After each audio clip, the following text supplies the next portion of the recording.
eu vou ter o segundo arquivo, né? 02 procuração. Nome claro, objetivo, sem caractere especial, tendo numerado o arquivo.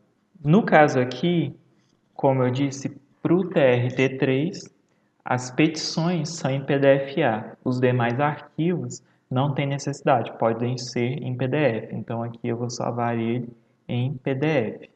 Depois da procuração, eu vou colocar a declaração de pobreza.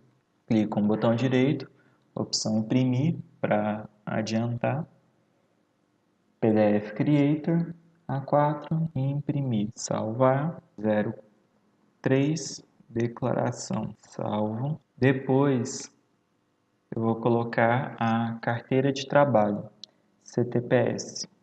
Aqui na carteira de trabalho eu tenho dois arquivos. Então, deixa eu abrir eles aqui primeiro para conferir. Aqui, a carteira de trabalho, ela está no modo paisagem e essa outra parte está no modo retrato, inclusive de cabeça para baixo. Então, deixa eu girar. Agora ela está no modo correto. E essa daqui, ela está virada. Então, o PDF Creator não aceita um documento virado e outro não. Então, ele vai automaticamente girar, o que vai fazer os documentos ficarem terem a chance de ficarem errados. Eu recomendo já girar ele antes da impressão, para você ter certeza que vai ficar tudo com o mesmo alinhamento. Então aqui eu vou girar essa imagem para o modo paisagem, para o modo retrato, né? E fechar. Então aqui agora eu seleciono os dois, coloco o mouse sobre o que eu quero que seja impresso primeiro, clico com o botão direito e imprimir. Aí aqui, como vocês podem ver, eles ficaram todos na mesma orientação, todas as duas páginas na mesma orientação. Aí eu clico em imprimir, salvar e renomeio o arquivo 04, salvar. Depois da carteira de trabalho, eu vou colocar os contra-cheques. Deixa eu abrir eles primeiro para conferir. Correto, correto. De cabeça para cima, na mesma orientação. Coloco o mouse sobre o primeiro, clico com o botão direito, imprimir, imprimir, salvar e 0 contra, salvo. Depois do contra-cheque, eu vou colocar o FGTS. No FGTS, eu vou ter uma situação parecida com da carteira de trabalho, porque eu tenho o extrato do FGTS em modo retrato e tenho os comprovantes das folhas do FGTS em modo paisagem. Aí aqui, como eu disse, eu prefiro girar eles antes, né? E depois só fazer a impressão em conjunto deles. Imprimir. Nesse exemplo aqui, eu vou utilizar em 300 dpi para vocês verem que esse arquivo vai ficar bem maior do que os outros e eu vou ter que fazer um outro processo aqui que é o dividir PDF para vocês notarem. 06 GTS e ele ficou 938 KB. Agora eu vou imprimi-los novamente, 150. E agora ele passou a ter 319 KB. Após o FGTS, nós vamos para o último documento, que é o termo de homologação. Conferir se eles estão todos no modo correto. Estão. Agora eu venho aqui imprimir novamente, salvar, 07, termo de homologação. Agora eu vou abrir os documentos para conferir. Minha petição inicial, em PDF-A correto, procurar a procuração do meu cliente, ok, a declaração de pobreza do meu, ok, a carteira de trabalho dele, ok, o contra-cheque dele, ok, o FGTS, ok, termo de homologação da sua demissão, ok. Tendo todos esses documentos aqui já organizados, esses outros eles são dispensáveis.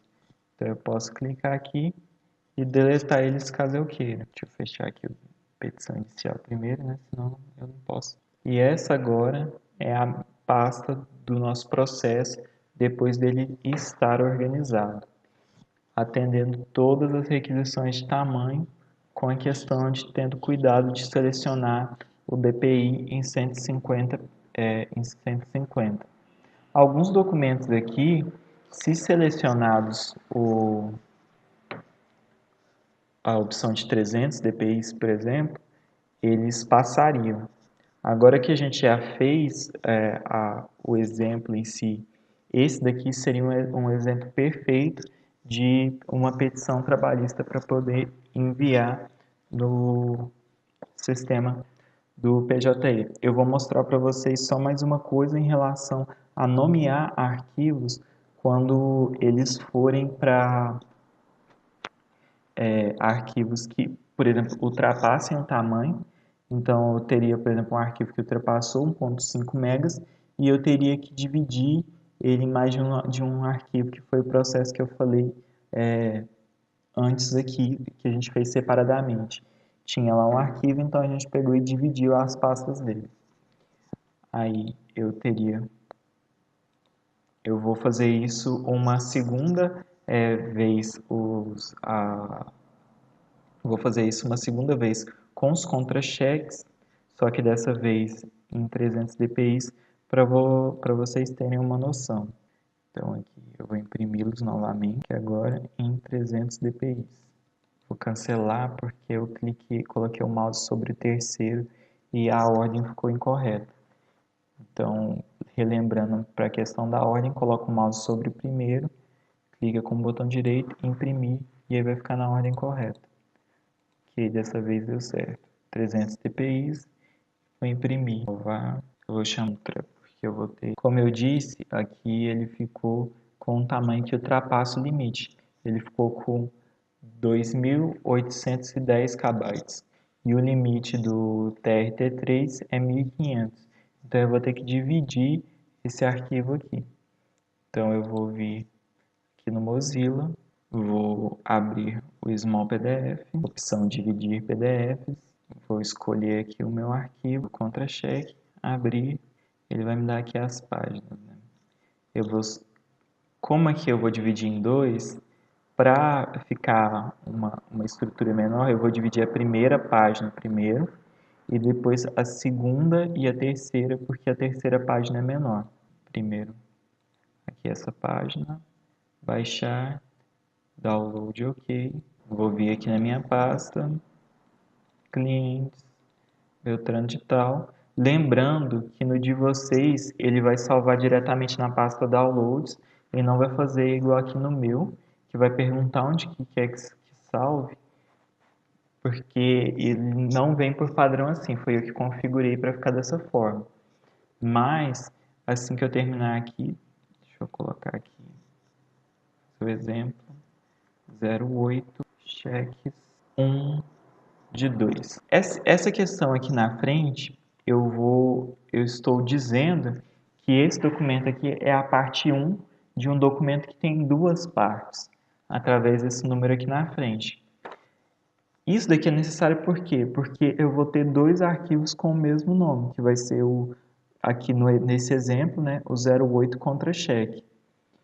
Então, e eu vou ter a segunda versão dele, né, que vai ter as outras duas páginas. E eu não posso ter o arquivo com o mesmo nome. Então, como que a gente recomenda fazer isso? A gente numera ele da mesma forma, só que o que que a gente coloca? A gente coloca qual a parte que é esse documento e quantas partes ele tem no total. No seu, você pode escrever de forma por extenso parte 1, você pode só colocar na frente 1, depois o 2 no outro, mas a gente acha dessa forma aqui mais organizada, então por isso que a gente declara desse modo. Então aqui eu vou salvar. Lembrando que no de vocês, se vocês quiserem mais facilidade, vocês podem clicar aqui na seta, aqui em cima, na setinha que vai mostrar as opções de download. Você vem em cima do arquivo, mas não clica nele em si. Você clica nesse ícone pequenininho aqui que tem de uma pasta aqui no canto. Que quando você chega o mouse em cima até aparece abrir pasta. Aí se você clicar, ele vai te levar lá na pasta com um arquivo já selecionado. Então isso daqui é muito útil. Aí agora eu vou de novo, começar de novo, porque agora eu vou imprimir as duas últimas páginas. Venho aqui no meu arquivo do contra-cheque, que ficou grande demais. Ele vai carregar, eu vou selecionar as duas últimas páginas e agora eu aguardo ele terminar de carregar. Pronto. Aí eu venho aqui em dividir, baixar arquivo, OK, seleciono a pasta, área de trabalho, clientes, Beltrano de Tal, processo trabalhista, contra-cheques 09, documento 2 de 2. Salvar. Lembrando que para achar o documento ainda de vocês de forma mais fácil, vem na seta, clica na pasta e ele vai te levar lá. Ok, então aqui vocês podem ver que eu dividi os meus arquivos e aí eles estão em dois arquivos. Aqui no caso, para atender os parâmetros do tribunal, eu ainda fiz ele sobrando. Eu teria que dividir uma página para cada. Mas, como aqui é só para exemplificar a questão de relembrar vocês como fazer isso e exemplificar a questão do nome do arquivo de forma correta, quando tem essa questão de precisar dividir o arquivo, então aqui foi só um exemplo, porque todos esses arquivos aqui abaixo são desnecessários. Só esses 7 primeiros que são relevantes para o processo em si. Bom, então para organizar um processo por peticionamento eletrônico, isso é o suficiente. Se vocês treinarem isso umas 2 vezes e depois vocês passarem a utilizar isso no seu dia a dia, vocês vão ver que em pouco tempo todos esses contextos vão se tornar muito fáceis e vão se tornar praticamente automáticos no seu dia a dia. Você vai ver que não tem mistério nenhum para você estar fazendo seus processos de forma eletrônica. Eu espero que vocês tenham gostado até aqui. Fiquem com a revisão do módulo 1 com a doutora Elaine, com o módulo 2 em si completo também com a doutora Elaine e o módulo 3 com o doutor Vinícius. Muito obrigado por quem nos acompanhou até aqui e tenha um ótimo restante de curso. Até mais!